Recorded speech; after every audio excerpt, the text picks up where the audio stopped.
Today we will be working on adding and subtracting rationals, and this is in Unit 4. And I'm going to start out with a very simple example of adding 2/3 plus 1/2. So if you look, we have two denominators, 3 and 2. If we want the least common denominator, I'm thinking of the number that 3 and 2 will both go into, which would be 6. So in order to make these a 6, I'm going to think, what am I multiplying 3 by to get 6? I would multiply by 2. But what I do to the bottom, I have to do to the top. If I want 2 to become a 6, I would multiply by 3. So there we have 2 times 2 is 4, 2 times 3 is 6.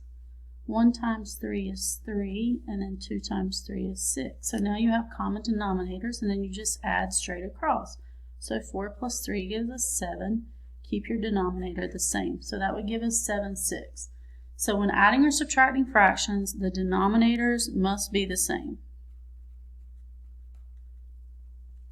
Now let's apply that same rule to fractions that consist of polynomials. So we're going to see if we have a common denominator. So we have x plus 5 and x plus 5. So we do have same denominators. So I know that I can go ahead and bring that across. And then remember how we simply added numerators? That's exactly what I'm going to do, is add the numerators. So 2x plus 5x gives us 7x. And then 1 plus 4 gives us 5. So we've just simplified that fraction with common denominators, and then it's pretty easy to come up with your restriction when there was only one denominator. So we know x could not be -5 for your restriction. So that's how we would do it if we have a common denominator. So now let's look at an example in which we must get a common denominator. So I've given you some steps here. The first thing we're going to do is factor the denominators. If a denominator is missing a factor, multiply the factor on the top and the bottom. We'll then add the numerators, simplify, factor, and cancel. So if you look, we can do AC with this denominator. So 1 times 2 is 2, and I need factors that are going to give me a -3. So that would be -1, -2. And I can do the shortcut here.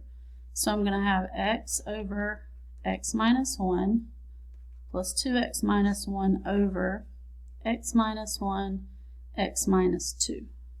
Okay?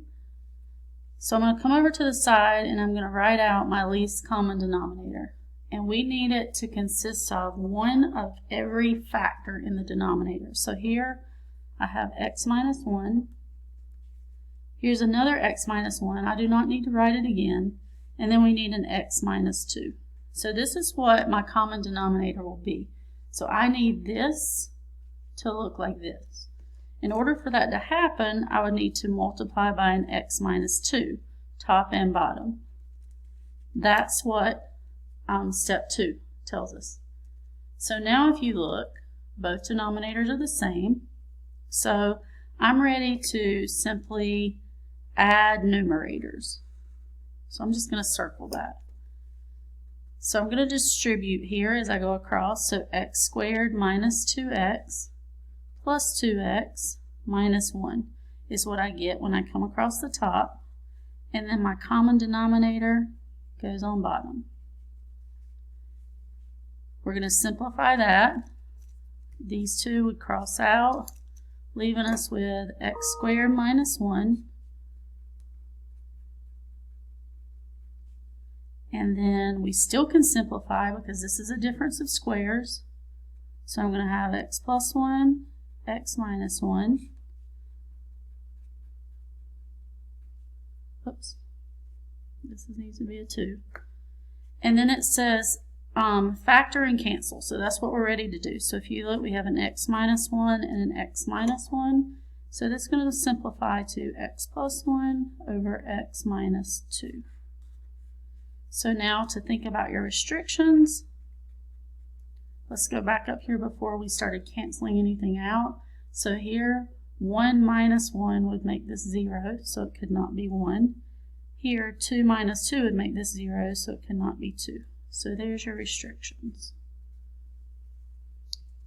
All right, example 4. We are going to have to do AC, and this time we can't do our shortcut. So I'm going to go ahead and factor both denominators with AC. So I'm going to do that down here at the bottom. So I'm going to say 2 times negative 2 is going to be negative 4, and I need factors to give me negative 3. So that would be negative 4 positive 1. So first term stays the same, minus 4x plus x. Last term stays the same. We're going to group that up.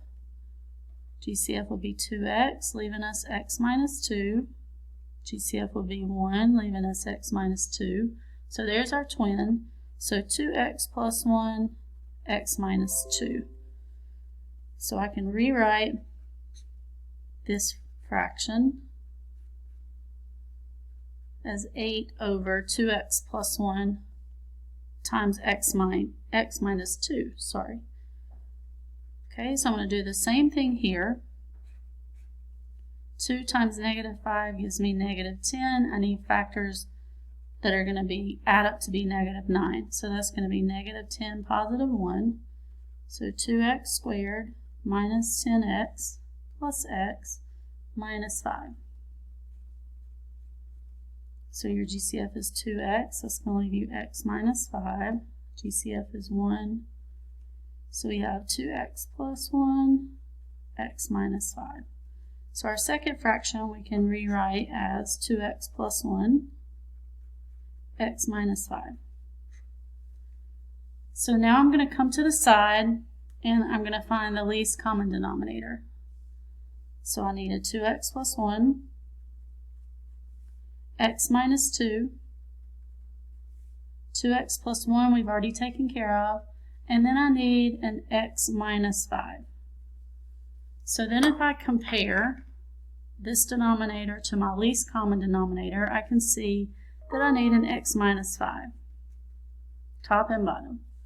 Here if we compare, I need an x minus 2, top and bottom. So then all the denominators are the same, and we're going to think about adding across the top. So I'm going to distribute as I do that. So 8x minus 40 plus, let's distribute here, 3x minus 6 over your least common denominator. And these could be in different order because it's multiplying, just depending on how you came up with that. So then when I add across to combine like terms, 8x plus 3x is 11x, negative 40 minus 6 is negative 46, all over your common denominator.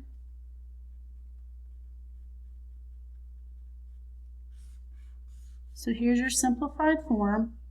And then if you think about restrictions, we would say, okay, 2x plus 1 cannot equal 0.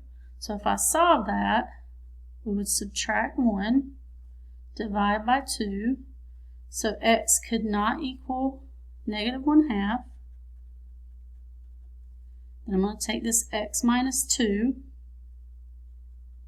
cannot equal 0, so you would add 2, so x could not equal positive 2.